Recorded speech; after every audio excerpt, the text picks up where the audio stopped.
Nous lisons ce matin dans Genèse 39. Je vais lire les 6 premiers versets, je vais sauter, puis je vais aller au verset 21. Genèse 39, versets 1 à 6. Alors, on fit descendre Joseph en Égypte, et Potiphar, officier de Pharaon, chef des gardes égyptiens, l'acheta des Ismaélites qu'il y avait fait descendre. L'Éternel fut avec lui, et la prospérité l'accompagna. Il habitait dans la maison de son maître, l'Égyptien. Son maître vit que l'Éternel était avec lui, et que l'Éternel faisait prospérer entre ses mains tout ce qu'il entreprenait. Et Joseph trouva grâce aux yeux de son maître, qui l'employa à son service, l'établit sur sa maison et lui confia tout ce qu'il possédait. Dès que Potiphar lui établit sur sa maison et sur tout ce qu'il possédait, l'Éternel bénit la maison de l'Égyptien à cause de Joseph. Et la bénédiction de l'Éternel fut sur tout ce qui lui appartenait, soit à la maison, soit au champ. Il abandonna aux mains de Joseph tout ce qui lui appartenait, et il n'avait avec lui d'autre soin que celui de prendre sa nourriture. Or, Joseph était beau de taille et beau de figure. Et la suite nous montre ce que ça lui a coûté cher. Je ne vais pas lire le texte, mais je vais au verset 21, qui ajoute encore que l'Éternel fut avec Joseph et il étendit sur lui sa bonté. Il le mit en faveur aux yeux du chef de la prison. La beauté et la taille, la belle figure de Joseph lui ont valu, nous allons en parler un petit peu, la prison. Et donc l'Éternel fut avec Joseph et il étendit sur lui sa bonté. Il le mit en faveur aux yeux du chef de la prison. Et le chef de la prison plaça sous sa surveillance tous les prisonniers qui étaient dans la prison, et rien ne s'y faisait que par lui. Le chef de la prison ne prenait aucune connaissance de ce que Joseph avait en main, parce que l'Éternel était avec lui, et l'Éternel donnait de la réussite à ce qu'il faisait. Amen. Vous pouvez vous asseoir.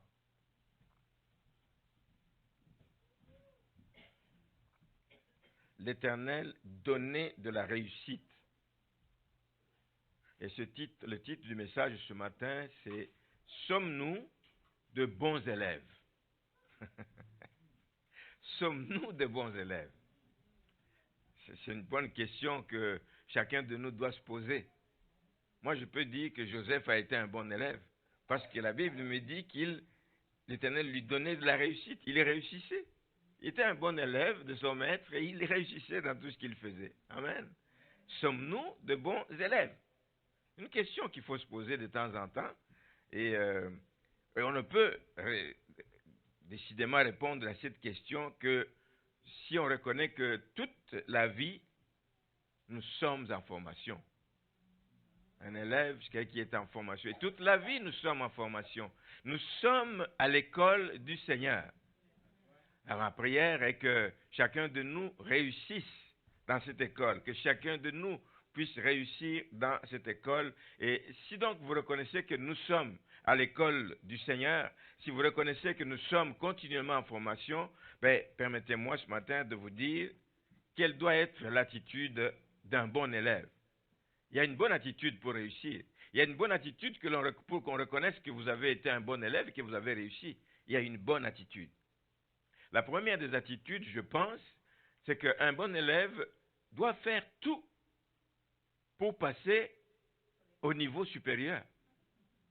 Imaginez un élève, de toute façon, je ne sais pas si ici c'est le cas, mais je sais quand nous on était à l'école, tu ne peux pas doubler, tripler dans la même classe. À un moment donné, on te chasse. Tu es incapable, tu n'es pas à la bonne place, tu n'es pas à la bonne branche, quelque chose comme ça. Donc un bon élève fait tout pour passer à un niveau supérieur. Supérieur. On ne peut pas reprendre à l'infini. On ne peut pas rester infiniment un bébé spirituel. Il faut passer à un niveau supérieur. La deuxième chose que je vais relever ce matin, c'est qu'un bon élève se laisse instruire. Ce n'est pas lui qui va dicter à son maître, à son professeur, à son enseignant, ce qu'il veut apprendre. Il dit, je veux aujourd'hui que tu m'apprennes sur ça. Non, non. Il y a un programme que le maître a et qu'il va mettre à exécution. L'élève n'a qu'à se soumettre, n'a qu'à suivre. À l'école du Seigneur, c'est la même chose. Il y a des choses que le Seigneur veut que nous apprenions. Il y a un chemin qu'il veut que nous empruntions. Il y a une direction qu'il veut que nous prenions. Ce n'est pas le temps de commencer à discuter. Il dit, Seigneur, non, moi je préfère que tu commences plutôt par là. Il dit, non, j'ai dit que c'est là. Hein? Amen. Un bon élève obéit, un bon élève se soumet et il marche dans la direction que le maître lui dicte. Donc ce n'est pas à l'élève de dicter sa volonté à son maître. Un bon élève, vous êtes d'accord avec moi, est assidu. Il ne va pas à l'école un jour sur 10, il est assidu. Même quand c'est dur, même quand c'est des matières qu'on n'aime pas. Il y a des matières que moi je n'aimais pas quand j'étais à l'école secondaire, mais je ne pouvais pas décider de dire je ne vais pas à ce cours-là parce que ce professeur est dur envers moi. J'y vais pareil. Un bon élève est assidu, même quand l'apprentissage semble difficile. Il y a des choses que le Seigneur nous demande de faire. Il dit, ça c'est trop quand même. J'ai déjà fait beaucoup, Seigneur. Non, le Seigneur dit, tu vas le faire. Un bon élève obéit. Un bon élève va travailler dur parce qu'il s'attend à un diplôme. C'est pour ça qu'on travaille dur. Je me dis, à la fin de ceci, il y a une récompense. À la fin de tout mon parcours ici sur terre aussi, il y a une récompense que j'attends là-haut. Merci Seigneur. Merci Seigneur. C'est pour ça que je m'astreins. C'est pour ça que j'obéis. C'est pour ça que je me soumets. C'est pour ça que, amen, un bon élève obéit et travaille dur parce qu'il s'attend à une reconnaissance à la fin de son cycle, à la fin de notre vie ici-bas. Nous nous attendons à des récompenses. Amen. Et donc, voilà pourquoi nous continuons à marcher selon les voies du Seigneur. Mais on sait que si c'est difficile, un bon élève sait que son maître est là pour le supporter. Il est présent pour le supporter. Il ne parle pas à des bancs, il parle à des élèves. Et il a besoin que les élèves saisissent, comprennent. Donc il est là pour le fortifier, pour le suivre, pour l'encadrer. Il est là pour l'aider à comprendre, pour l'aider à assimiler la matière que le maître veut enseigner.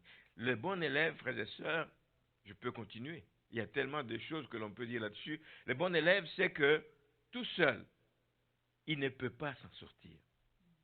Tout seul, il ne peut pas s'en sortir. Il a besoin d'aide. Et nous, le Seigneur nous conseille. Nous l'avons chanté ici.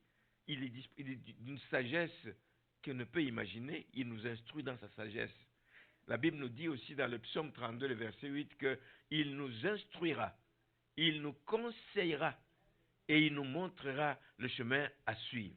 À nous d'obéir et nous allons être réellement de bons élèves. Frères et sœurs, quand nous regardons à la vie des principaux personnages, nous venons de commencer il y a 2 semaines, 3 semaines, je crois 3 semaines maintenant, d'étudier la vie des principaux personnages de la Bible. On a étudié Abraham, on a étudié Isaac.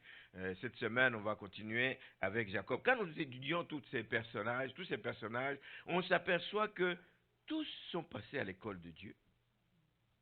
Ils sont passés à l'école de Dieu. Si on en parle comme ça, c'est parce qu'ils ont été jusqu'au bout, ils ont réussi à la formation de Dieu. Et pourtant, on sait que Dieu les a fait passer par des chemins qui n'étaient pas toujours faciles. Il y en a qui sont passés par un long temps de désert dans leur vie, qui se posaient des questions si le Seigneur était avec eux. Il y en a qui sont passés par des temps de tempête, ils se demandaient s'ils allaient s'en sortir. Mais le fait qu'ils ont tenu bon, Dieu les a amenés à bon port. Beaucoup ont achevé leur course, comme Paul dit. J'ai achevé ma course. Et il a eu des turbulences dans sa vie, Paul. Mais il dit, j'ai achevé ma course sur la terre. Je sais qu'il y a une couronne qui m'attend. D'autres sont cités comme modèles dans la Bible. D'autres sont qualifiés de héros. Il y a toute une liste dans l'Épître aux Hébreux, des héros de la foi, parce qu'ils sont allés jusqu'au bout. Est-ce que nous sommes de bons élèves? Est-ce que nous travaillons de façon à aller aussi jusqu'au bout? Est-ce que nous travaillons de manière à ce que nous soyons aussi un modèle pour des gens de notre temps qui nous suivent? On n'a pas seulement à suivre l'exemple d'Abraham, d'Isaac, de Jacob, mais on peut suivre l'exemple des gens de notre temps. Et la vie que tu mènes parle aux autres. La vie que tu mènes montre aux autres que c'est possible de servir le Seigneur sans murmurer, etc. Il y a tellement de belles choses que l'on peut manifester aujourd'hui. Et je voudrais aborder deux aspects en particulier ce matin, deux aspects qui vont nous aider. Si nous voulons aller jusqu'au bout, si nous voulons être traités de bons élèves du Seigneur, il y a deux aspects sur lesquels nous devrions travailler. D'abord, un bon élève, il s'engage personnellement. Je ne connais pas un élève qui dit « je vais réussir parce que mon père prend des leçons pour moi ». Non. Un bon élève s'engage personnellement vis-à-vis de son maître. Un bon élève s'engage indépendamment de l'attitude des autres, d'autres élèves. Un bon élève n'est pas celui qui suit comme un mouton, de manière grégaire, comme on dit. Un bon élève, il s'engage personnellement. Il sait ce que personnellement il doit faire et il le fait, même si les autres font le contraire, même si les autres sont rebelles au maître, même si les autres ne s'engagent pas, même si les autres sont négligents, mais un bon élève, lui, n'est pas négligent. Un bon élève fait sa part. Un bon élève ne se laisse pas influencer négativement par les autres. Oui, il peut se laisser influencer positivement, à voir comment l'autre prend au sérieux ses leçons, ses devoirs et tout et tout. Oui, ça peut l'encourager à en faire autant. Mais un bon élève ne se laisse pas influencer mal, négativement, dans des choses qui vont l'amener à la ruine, dans des choses qui vont l'amener à la perdition, dans des choses qui vont l'amener à se rebeller contre son maître.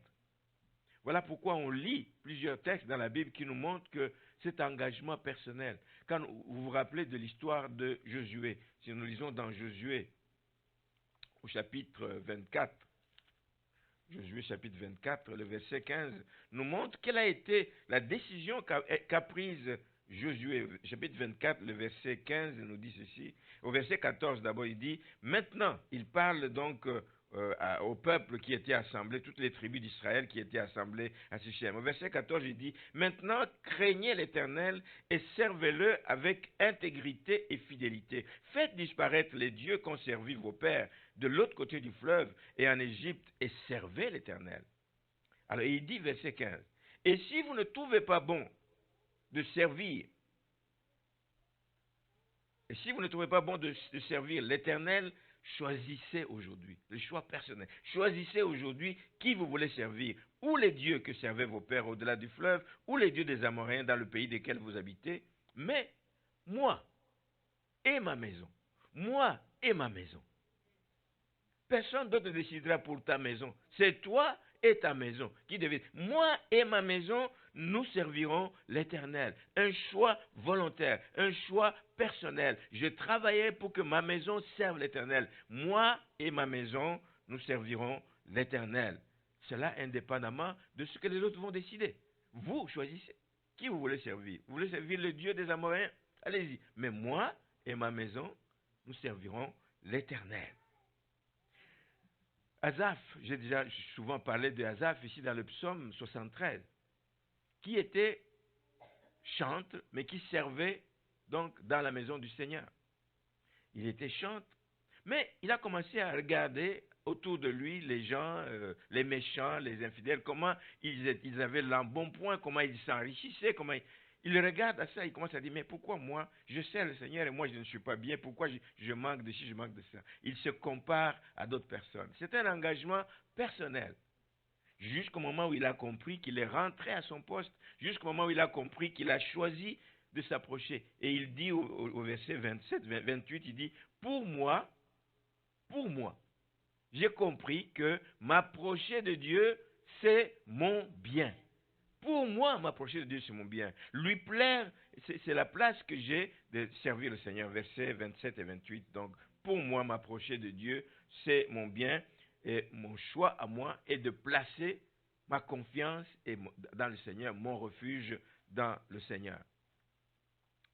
Dans un autre passage, le prophète Michée, lui aussi, qui était consterné, dans Michée chapitre 7, le verset 7, je ne vais pas le lire, il était consterné par la méchanceté de ses contemporains. Je ne peux pas marcher comme eux. À un moment donné, dans ce passage du chapitre 7, il dit que l'homme de bien a disparu, au verset 2. L'homme de bien a disparu. Il n'y a plus d'homme de bien autour de moi. Mais j'ai choisi, moi, de garder confiance en l'Éternel. J'ai choisi de me tourner vers l'Éternel. J'ai choisi de rester fidèle au Seigneur pour la restauration. Et il dit ceci, pour moi, mon choix à moi, mon choix libre et volontaire, c'est que je regarderai vers l'Éternel. Je mettrai mon espérance dans le Dieu de mon salut et je sais que mon Dieu m'exaucera. Amen. C'est un choix personnel. Donc un bon élève du Seigneur s'engage à s'attendre à lui.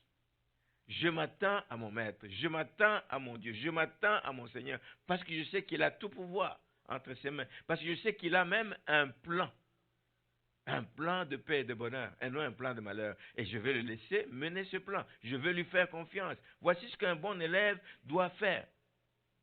Faire confiance, parce que Dieu a un plan qu'il est capable d'accomplir. Personne ne peut empêcher Dieu d'accomplir le plan qu'il a sur ta vie. Personne. Dieu va le faire. Les choses peuvent prendre du temps. Il est maître des temps et des circonstances. Ça peut prendre du temps. Tu peux croire qu'il t'a oublié. Il est maître des temps et des circonstances. Il décide, quand il décide que la chose arrive. Alors, je vous exhorte ce matin à ne jamais douter. Ne doutez jamais, frères et sœurs, de l'amour de Dieu. Ne doutez jamais. Peu importe ce que vous traversez. Même quand vous passez par le feu, ne doutez pas. Ne doutez pas, Dieu a un plan, c'est un plan d'amour. Il a tant aimé le monde. D'abord, nous, il nous a sortis de ce monde. Nous ne faisons plus partie, nous vivons sur cette terre, nous vivons dans le monde, mais nous ne faisons plus partie. Il nous en a sortis. Mais il avait un plan, et il a encore un plan pour le salut de l'humanité. Ceux qui comprennent, ceux qui entendent sa voix et qui s'engagent vis-à-vis de lui, donc ils obtiennent donc le salut. Un bon élève a un engagement personnel avec son Dieu et personne ne peut l'arracher et lui demander de changer d'avis. La deuxième chose, c'est qu'un bon élève s'engage parce qu'il a une certaine assurance. Moi, j'ai l'assurance, frères et sœurs, et personne ne peut me dire le contraire, que je ne perds pas mon temps à l'école du Seigneur. Je ne perds pas mon temps. Tout ce que le Seigneur permet que je traverse, je sais que c'est pour mon bien. C'est pour que j'en tire un plus. C'est pour que j'en tire une leçon qui va me permettre d'aller vers une étape supérieure, vers la prochaine étape. Donc, un bon élève a l'assurance qu'il ne perd pas le temps, que le temps de formation n'est pas une perte de temps, ce n'est pas un exercice inutile. Quand vous êtes à l'école du Seigneur, dites-lui merci. Soyez assurés qu'il ne vous abandonnera pas. Il a pour objectif de faire grandir votre foi. Il y a un objectif. Quand il te peut passer par des temps où tu te poses des questions, il y a un but. Ce n'est pas juste parce qu'il a le plaisir de voir des gens, etc., passer par des temps difficiles et commencer à désespérer. Il a un but. Il a un but. Il fait faire grandir notre foi. Notre foi ne doit pas rester comme celle des bébés spirituels. La foi du début. Ah oui, je crois en Jésus. Et puis tu t'arrêtes là, tu dis, j'attends d'aller au ciel. La foi doit grandir. Amen. La foi doit grandir. Mais il permet aussi que nous passions par ces temps difficiles pour évaluer justement le degré de notre foi. Si la foi est faible ou celle de début, celle de bébé au début de la foi, mais il y a des choses que tu ne vas pas accepter de vivre dans ta vie, il y a des choses que tu ne vas pas accepter de vivre, tu dis non, ça c'est trop. Non, il n'y a pas de trop. Quand tu es avec le Seigneur, peu importe les circonstances, peu importe ce que tu traverses, sache-le que le Seigneur le sait et qu'il ne t'a pas abandonné. Voilà pourquoi le prophète Ésaïe dit dans Ésaïe 30, verset 15, quand tu passes par de telles situations difficiles, des épreuves, toutes sortes de situations que tu te sens incapable de traverser par même, il dit de ne pas lâcher, il dit c'est dans le calme et la confiance que sera votre force. C'est dans le calme. Gardez silence devant l'Éternel, mais continuez à fixer vos regards sur lui. Il ne vous abandonne. C'est dans le calme et dans la confiance. Cette assurance doit demeurer en vous que sera votre force. Avoir confiance en vous-même. Pas avoir confiance en vos capacités, mais c'est avoir confiance en Jésus-Christ, notre Seigneur et notre Sauveur. Rappelez-vous ce que la Bible dit après que Jésus ait vaincu la mort, après que Jésus ait vaincu sur la croix de Golgotha dans Philippiens, au chapitre 2, le verset 9, il dit que Dieu l'a souverainement élevé et lui a donné le nom qui est au-dessus de tout nom, afin qu'au nom de Jésus-Christ, tout genou fléchisse dans les cieux, sur la terre et sous la terre, et que toute langue confesse que Jésus-Christ est Seigneur. L'œuvre qu'il a accomplie a des retombées dans la vie de ceux qui s'attendent à lui. Alors, comme il est Seigneur, on lui a donné un nom qui est au-dessus de tout nom parce qu'il est Seigneur. Et comme il est Seigneur de notre vie, c'est qu'il règne encore. Et il règne sur n'importe quelle circonstance. Il règne sur n'importe quelle situation que tu peux traverser dans ta vie. Le Seigneur règne. Il n'y a pas de situation qui lui échappe. Il n'y a pas de situation qui soit supérieure à sa capacité d'agir. Il règne dans ta vie. Ce sont des circonstances qui parfois vont être pénibles. Peuvent même être terribles, des situations que tu traverses. Aux yeux des gens te disent, mais on ne comprend pas comment cette personne, il a perdu la tête, comment il ne va pas chercher secours ailleurs. Non, mon secours est en l'Éternel. Je fais confiance, j'ai l'assurance qu'il ne m'abandonnera pas. Aucune circonstance n'échappe à son contrôle. Aucune circonstance. Tu peux vivre des choses terribles dans ta vie, mais on ne doit jamais oublier que le règne de Jésus-Christ est un règne de victoire. Il a vaincu l'ennemi. Il a vaincu l'ennemi et l'ennemi n'a plus de pouvoir. Amen. Sur ta vie. Merci Seigneur. Il a triomphé. Et nous marchons dans cette victoire, nous marchons dans ce triomphe, nous nous approprions cette victoire, mais l'ennemi peut venir frapper, donner des coups dans tous les sens. Nous savons qu'il a été vaincu et Jésus est donc le vainqueur. Il règne donc dans n'importe quelle situation dans laquelle nous pouvons nous retrouver. Alors sachez donc que certaines situations difficiles que vous allez vivre, c'est pour que le Seigneur soit glorifié. Vous vous demandez, mais pourquoi ça? Pourquoi? C'est pour que le Seigneur soit glorifié au moment où tu vas t'en sortir. Là où les gens croyaient que tu étais fini. Là où les gens croyaient qu'il n'y avait plus d'espoir. Mais le Seigneur peut intervenir. Alors ne vous laissez pas décourager. Ne vous laissez pas décourager par le diagnostic des médecins. Parfois on reçoit un diagnostic difficile du médecin. On dit, le médecin a dit, il a étudié, il a vu des radios, il a vu ceci. C'est ça. Ne vous laissez pas décourager par le diagnostic des médecins. Ne vous laissez pas décourager, frères et sœurs, par les commentaires des gens de votre entourage. Vous passez par des temps difficiles, on peut vous dire, oh, il a péché. Vous passez par des temps difficiles, on dit, oh, Dieu n'est pas avec lui. Vous passez par des temps difficiles, on peut émettre toutes sortes de commentaires, mais si vous laissez entrer ces commentaires en vous, ça va vous affecter, ça va vous décourager, vous risquez même de tout laisser tomber. Ne vous laissez pas donc décourager, même par l'ennemi qui peut vous chuchoter des choses à l'oreille, il va vous faire croire. Ne vous laissez pas décourager. L'ennemi peut se servir de tous ses moyens pour vous mettre à terre. C'est ça son but, que vous n'avanciez plus, que vous puissiez dire « Ah non, Dieu ne m'aime pas » ou des choses comme ça. C'est le but de l'ennemi. Mais n'oubliez pas que c'est Jésus qui a le dernier mot. C'est lui qui a le dernier mot. Quelle que soit ta situation, sache que c'est Jésus qui a le dernier mot. Ce qui t'arrive, c'est parce qu'il a permis que ça arrive. Il n'y a rien qui peut t'arriver que le Seigneur n'ait pas permis. Amen. Et s'il a permis, il est capable de te garder, de te protéger dans toutes ces situations. Je voudrais partager, je l'ai fait vendredi, je crois, un témoignage puissant. Ceux qui étaient là, plusieurs n'étaient pas là, mais ça vaut la peine. C'est un témoignage qui se produit en 1957. Donc ce n'est pas l'histoire d'Abraham, non, c'est en 1957 et c'est aux États-Unis, ici, que ça s'est passé. C'est une femme qui a un garçon, un enfant qui est né, puis à un moment donné, il va voir les médecins. On a compté le nombre de maladies et le nombre d'infirmités que cet enfant avait. C'est 26 maladies ou infirmités différentes dans le corps de cet enfant.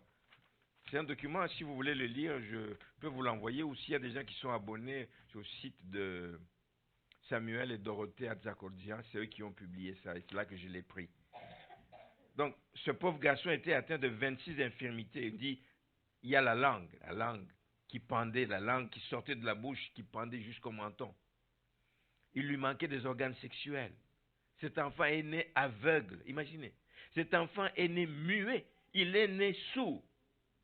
Ses bras et ses jambes étaient tordus, recroquevillés et comme collés les uns aux autres. Ses coudes pénétraient son petit ventre et il n'avait pas de pieds, il n'avait que des moignons.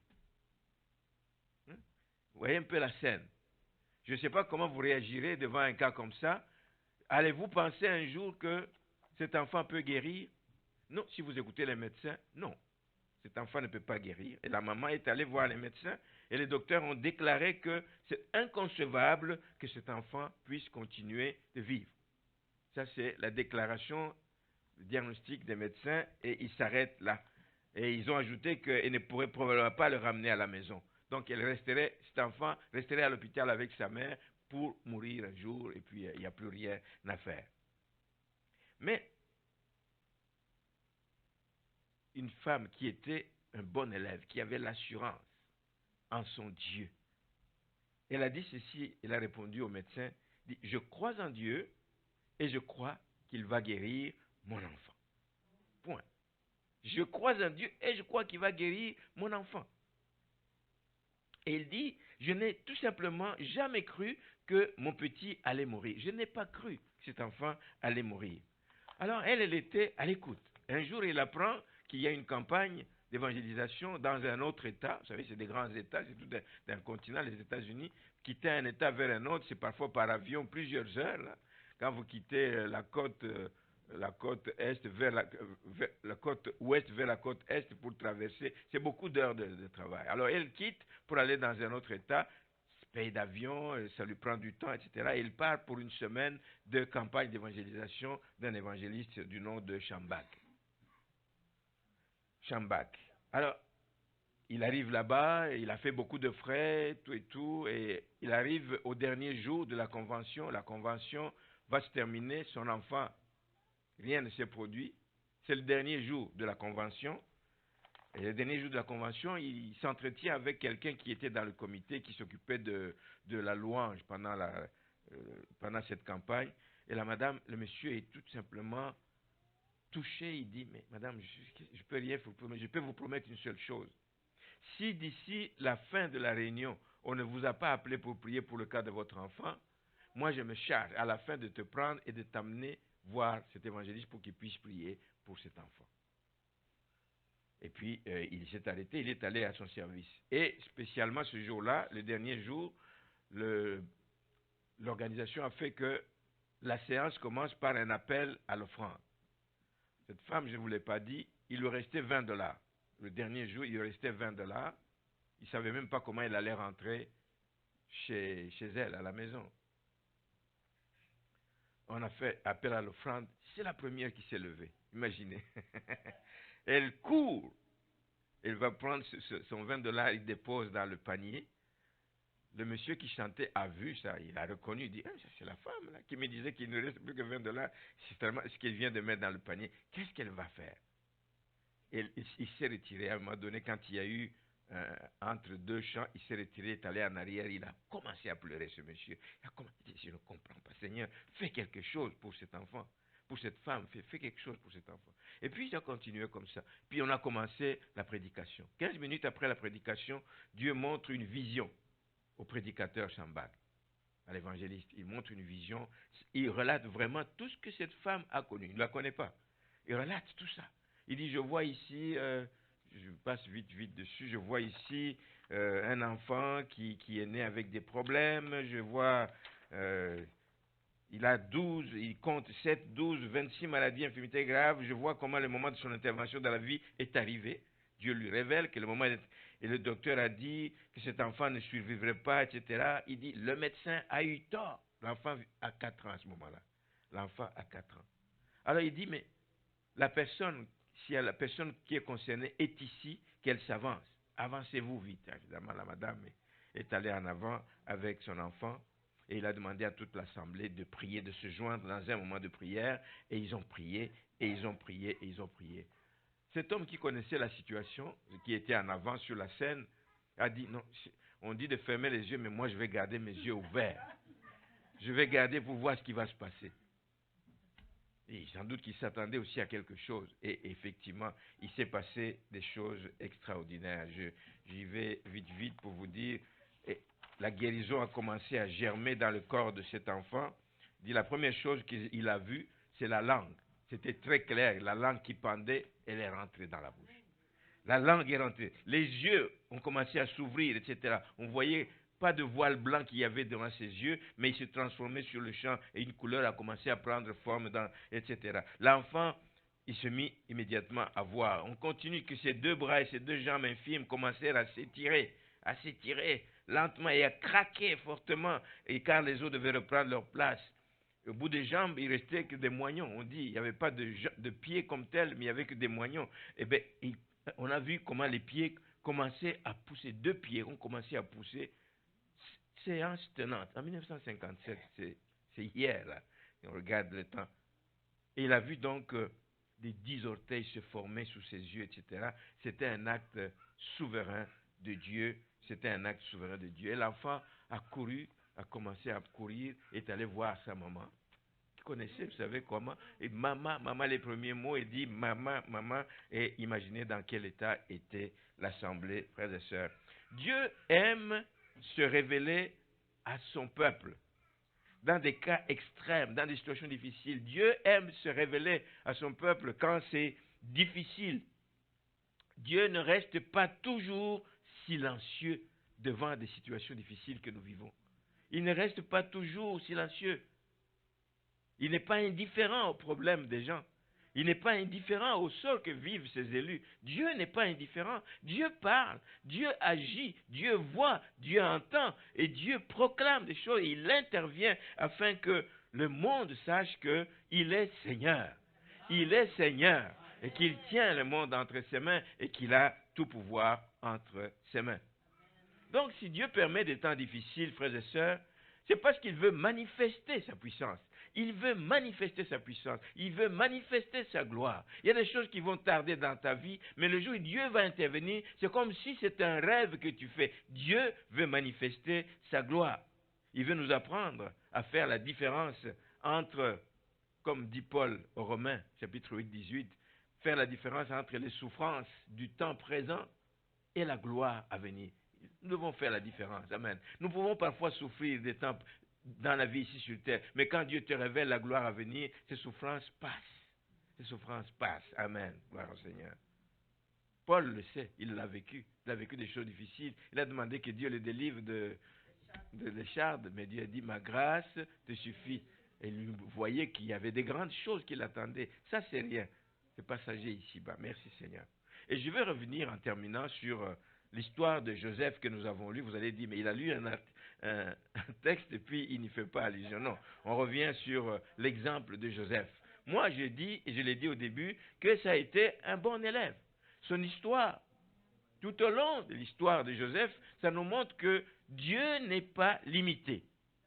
Dieu n'est pas limité dans ses actions, même quand nous avons l'impression au contraire, même quand nous avons l'impression qu'il n'y a plus d'espoir dans ce que nous vivons, Dieu n'est pas limité. La situation de cet enfant, Dieu n'était pas limité. Faire pousser des pieds, des orteils, Dieu n'est pas limité. Vous connaissez l'histoire de Joseph. Dieu lui avait parlé quand il était tout jeune. Il lui avait donné deux songes qu'il serait élevé. Quand? Dieu n'a pas dit, mais il serait élevé devant ses frères, même ses parents devaient se prosterner devant lui, etc. Mais bon, il a manqué un peu de sagesse dans sa jeunesse. Il a raconté son songe, ses deux songes à sa famille. Évidemment, ça a exacerbé évidemment l'hostilité autour de lui. Ça a exacerbé évidemment la jalousie des membres de sa famille. Ils étaient déjà jaloux parce que le père l'aimait plus que les autres. C'était le premier-né de Rachel qui l'aimait tellement. Et il dit, c'est comment on appelle, c'est mon fils de la vieillesse. Il l'aimait beaucoup, il lui a donné cette tunique bigarrée, comme on dit. Alors les frères sont jaloux quand le père l'envoie pour aller voir ce qu'ils font dans les champs là-bas, et ils montent un complot. La jalousie, ce qu'elle peut faire. Ils montent un complot contre Joseph, ils veulent le tuer puis il réfléchit, il dit, mais qu'est-ce que ça va nous donner de le tuer? C'est juste des problèmes que nous nous attirons sur nous. Alors un des frères, qui est Ruben, il dit non, mais plutôt que de le tuer, jetons-le dans la citerne. Il avait derrière la tête l'idée. Ruben, c'est l'aîné de la famille. Il dit, mais qu'est-ce qu'on va dire de moi? J'étais là quand on l'a tué. Non, il dit, jetons-le dans la citerne. Dans la tête, il dit, je reviendrai pour le sortir de là parce que c'était une citerne sans eau. Finalement, quand il se déplace un peu, les autres disent, non, non, c'est pas beau de le jeter dans la citerne. Il dit, au lieu de le tuer, ça c'est Judas. Judas avec l'histoire d'argent, là c'est terrible. L'amour de l'argent. Il dit, ne le tuons pas, mais vendons-le. Vendons-le plutôt. On va avoir un peu d'argent, puis on va raconter une histoire à papa et tout et tout. Le cerveau est fertile à ce moment-là, etc. Nous allons raconter quelque chose. Mais il se console en disant, ben écoute, on ne l'aura pas tué, etc. Mais nous allons prendre une option qui est moins pire. Il n'y a pas de moins pire péché, il n'y a pas de mal qui soit moins pire que l'autre. Un mal, c'est un mal. Un péché, c'est un péché. Vous avez voulu faire du mal à votre frère. Mais alors, pendant de nombreuses années, par la suite, il a été vendu chez Potiphar, il se retrouve dans la maison de Potiphar, et il passait par toutes sortes d'humiliations, il a passé par toutes sortes d'injustices, toutes sortes d'épreuves. Il était à l'école de Dieu. Il était à l'école de Dieu. J'imagine ce jeune, quand il s'assoyait, il pensait à ces deux songes. Il dit, mais quand ça va arriver? Mais on ne voit nulle part Joseph se plaindre de ça. Un bon disciple, un bon élève qui avait l'assurance que, en son temps, Dieu va faire la chose qu'il avait prévue. Ce qu'il m'a montré, cela arrivera. Il était à l'école, il était en préparation à ce que Dieu allait faire à travers lui, par lui, de sa vie. Et Joseph l'a reconnu beaucoup plus tard, si vous lisez dans le chapitre 45, quand il se retrouve face à face avec ses frères, il dit, mais ne vous faites pas de mal, ce n'est pas vous qui l'avez voulu, c'est Dieu qui l'a voulu ainsi. Oh, je voudrais que nous réagissions parfois comme ça. Quand nous passons par des temps difficiles, on dit que c'est Dieu qui a permis ces choses, je n'en veux à personne, je n'en veux pas à ma famille, je n'en veux pas à mon entourage, c'est Dieu qui a permis. Ne vous faites pas de mal. Chapitre 45, le verset 4 à 7. Il avait prévu de faire de sa vie. Donc c'est une histoire, l'histoire de Joseph, qui illustre bien cette vérité que nous proclamons facilement de Romains 8, 28. Nous avons du reste que toute chose concourt au bien de ceux qui aiment Dieu. Je crois que tout chrétien connaît ce verset par cœur. Tout le monde le dit quand des choses difficiles, toute chose concourt. Mais quand ça dure longtemps, ça ne concourt plus au bien des gens. Et c'est pourtant la vérité. Et l'histoire de Joseph illustre bien ce cas. Toute chose concourt au bien de ceux qui aiment Dieu, de ceux qui sont ses bons élèves, de ceux qui sont appelés selon son dessein et qui marchent selon les desseins de Dieu. Nous la proclamons cette vérité facilement, mais quand on a du mal à l'accepter, quand des choses difficiles nous arrivent, quand des combats font rage dans notre vie. Joseph, lui, a été un bon élève jusqu'au bout et nous voulons apprendre de son exemple, n'est-ce pas? Nous voulons apprendre de son exemple. Parce que Joseph, tout le long de sa vie, avait l'assurance, comme cette femme avec la mère de cet enfant, avait l'assurance que Dieu guérirait son enfant. Joseph avait l'assurance que Dieu ne l'abandonnerait pas, peu importe ce qu'il a vécu. Imaginez-le dans la citerne. Il dit, comment je vais me sortir ici? Pose pas de questions, le Seigneur sait. Il avait l'assurance que Dieu ne l'abandonnerait pas. On ne le voit nulle part dans l'histoire désespérée. Au contraire, la Bible nous montre que même dans ces temps de pérégrination, dans ces temps d'esclavage, dans ce temps où il est jeté en prison, la Bible nous dit que pendant qu'il était esclave dans la maison de Potiphar, si vous lisez au chapitre 3, au verset 3, on dit, son maître vit que l'Éternel était avec lui. Même dans cet esclavage, l'Éternel était avec lui. Il n'avait pas de raison de se plaindre. Il dit, je vois, moi je le vois. Non seulement je vois la main de Dieu, mais même les païens voient que l'Éternel était avec lui. Et plus tard, quand il était en prison, le chef de prison, verset 21 à 23, on voit que l'Éternel fut avec Joseph. Au verset 23, le chef de la prison ne prenait aucune connaissance de ce que Joseph avait à main parce que l'Éternel était avec lui. Voici une histoire qui doit nous pousser à rester attachés au Seigneur, à vouloir rester de bons élèves, qui acceptent de se soumettre à ce qu'il nous commande de faire, au devoir, au chemin par lequel il demande que nous passions, que nous restions confiants que le Seigneur ne nous abandonnera pas du tout, du tout. Un bon élève de Christ peut compter sur la protection du Seigneur, peu importe les circonstances. Un bon élève de Christ peut compter sur ses faveurs. Lui peut nous déverser sa faveur dans nos vies, mais il peut aussi faire que le cœur de nos ennemis, le cœur de nos adversaires soit incliné à notre faveur. Voici comment Dieu peut agir dans notre vie. Il ne nous dit pas que nous n'aurons pas d'ennemis, il ne nous dit pas que nous n'aurons pas de difficultés, mais il peut changer le mal en bien. Voici pourquoi il faut lui faire confiance.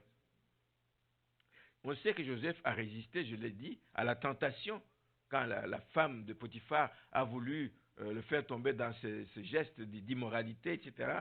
Il a résisté à la tentation qui lui était tendue par la femme de Potiphar. Une autre personne dirait, c'est peut-être bon, parce que mais si je suis en bon terme avec sa femme, je consolide ma position dans la maison de Potiphar.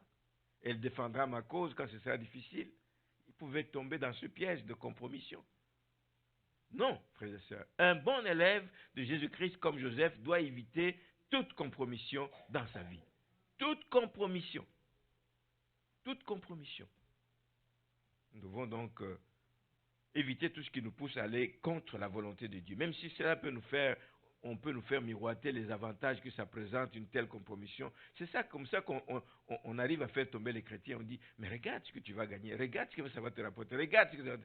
Tu dis, ah bon, le Seigneur va comprendre. Il ne comprendra rien de ça. Il faut, si tu veux être un bon élève, tu dois éviter toute compromission. La troisième chose que je voudrais retenir, avec laquelle je vais terminer, c'est que Joseph, pendant tout le temps de son parcours, qu'il soit esclave, qu'il soit en prison, il a fait ses obligations. Il a fait face à ses obligations. Il a respecté ses tâches. Il a fait ce qu'il devait faire avec minutie, avec attention, sans négligence. Il n'a pas regardé, je suis esclave, Dieu m'a abandonné. Pouf. Il n'a pas dit, je suis en prison, il n'y a rien à... Non. Même en prison, on lui demande de faire quelque chose, il le fait bien. J'ai souligné dans ma Bible qu'à 2 reprises, quand il était chez Potiphar, Joseph a dit à la femme qui voulait le solliciter, il dit, voici, mon maître ne prend avec moi connaissance de rien dans la maison. Je fais tellement bien les choses qu'il m'a laissé sa maison. La seule chose auquel je ne peux pas toucher, c'est toi. Tout le reste, je gère, parce qu'il me fait confiance. Il faisait bien son travail. En prison, la même chose, le verset 23. Le chef de la prison ne prenait aucune connaissance de ce que Joseph avait en main. Il avait confiance, parce qu'il était sérieux dans ce qu'il faisait. Soyons sérieux. Faisons face à nos obligations. Donc, et nous allons voir la gloire de Dieu. Donc, quelle que soit la position dans laquelle le Seigneur nous place, quelle que soit la position où le Seigneur nous appelle à le servir, que ce soit une position humble, que tout le monde néglige, je dis, oh oui, il ne s'occupe que de ça dans l'église. Que ce soit une position visible, élevée, qui t'amène à être en vue. Ça n'a pas d'importance. Peu importe ce que tu fais. Tu es à l'accueil, fais-le bien. Tu es au service financier, fais-le bien. Tu es à l'école du dimanche, fais-le bien, fidèlement, sois loyal dans ce que tu fais. Dieu est capable de te trouver. La bénédiction de Dieu va t'accompagner dans ce que tu fais. Donc, sachons, frères et sœurs, que Dieu nous observe. Dieu nous observe dans notre cheminement. Dieu voit tout ce que nous faisons. Soyons de bons élèves. Soyons engagés. Soyons constants dans l'œuvre à laquelle il nous a appelés. Soyons fidèles. Servons-le fidèlement, sans négligence et sans compromission. Alors chacun de nous sait comment il marche avec le Seigneur. Sommes-nous de bons élèves? Es-tu, pose-toi la question, suis-je un bon élève du Seigneur? Si la réponse est oui, gloire à Dieu. Si la réponse est oui, gloire à Dieu. Tu es sûr que des récompenses t'attendent. Amen. Mais si la réponse est non, il est encore temps de changer. Amen. Il est encore temps de s'ajuster. Le Seigneur est bon et c'est le moment de s'ajuster pour que nous ne puissions pas être confus. Parce que nous risquons d'être un jour confus quand nous serons dans la présence du Seigneur. Quand nous aurons à répondre de la manière dont nous aurons géré notre vie. Quand nous aurons à répondre de la manière dont nous aurons mené notre vie. nous aurons à répondre un jour. Que le Seigneur nous fasse grâce